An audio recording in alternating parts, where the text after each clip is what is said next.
Hey, Ms. Bahak here, and in this video, I'm going to tell you a couple things that you can do to ensure very high video and audio quality if you decide to record your podcasts on Zoom.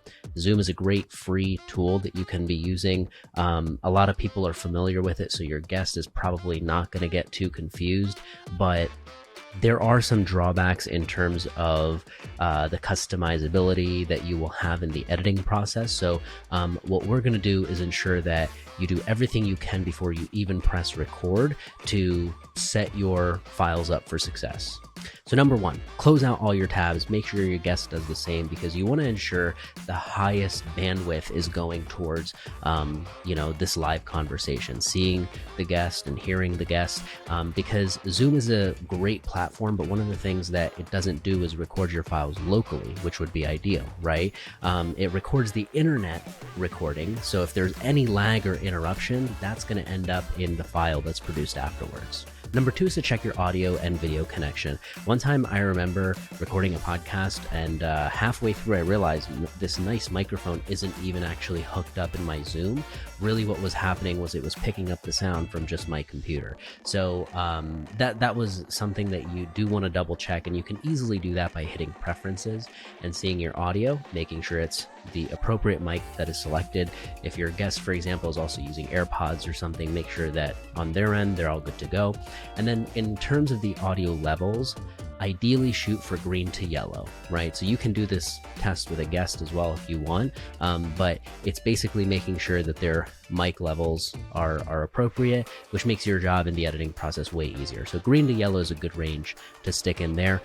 The only other thing to keep in mind is the output. So output is where you are going to actually hear what the guest is saying. So you just want to make sure that's set up, and it avoids any awkwardness for once you guys are actually in the room. So set this up before you enter the room, and you should be good to go. Number three, whatever screen layout you have in front of you is going to be what's recorded when you press record. So if you have that side-by-side setup, it's nice, but I don't recommend it because there's too much empty space at the top and bottom, and it's too small, right? So if you enlarge those later on in the editing process, it may not be as high quality of a resolution. But if you do the one where you have the full screen and it switches every time the speaker actually switches, now you have the focal point on the speaker that is actually talking, and you have more room to play with any editing that you would want to do to that video layout in post-production. Number four is a really quick fix, and it's just to wear headphones so that you can avoid feedback. A common issue that is going to happen, and not all the time, but it's very possible, is that you'll hear echo or feedback when you're talking, and your guest may not have some headphones on and their volume's up all the way. So you're hearing feedback, or they're hearing feedback, and it's just a bit of a vibe killer that can easily be avoided. Number five is to rename the files as soon as they convert. So what you're going to notice is as soon as you stop recording or you hang up the conversation, it's going to immediately start to convert your video and or your audio file, and you just want to give it some time to do that. But as soon as it does that, it might create a folder or put itself in a Zoom folder that's hard for you to find later on. So an easy way for you to locate it afterwards is when it pops up, you immediately change the name to whatever your episode name is so you can distinguish it. You can also move the file into a folder on your computer that's a little bit easier to find too. Number six is to just let your guests know if you're going to be doing audio only or if it's video as well. Now, I always recommend, even if you go the audio only route, let your guests know that, hey, I like to keep the video on just because I feel like the connection is a little bit better, and it's easier for us to kind of, vibe and create an amazing conversation.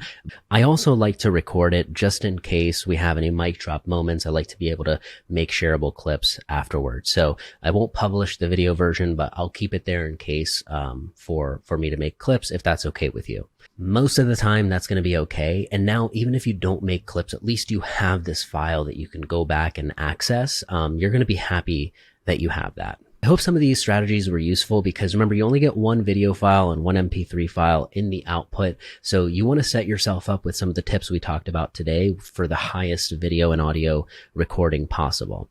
If you have any questions at all, drop me a comment or shoot me a note at miz@podmahal.com, and make sure to check out our free resources at podmahal.com. We have tons of stuff from planners to checklists that I think will help you if you are thinking about starting a podcast. So thanks again for joining me today. Make sure if you enjoyed the video to like and subscribe, and I will see you next time.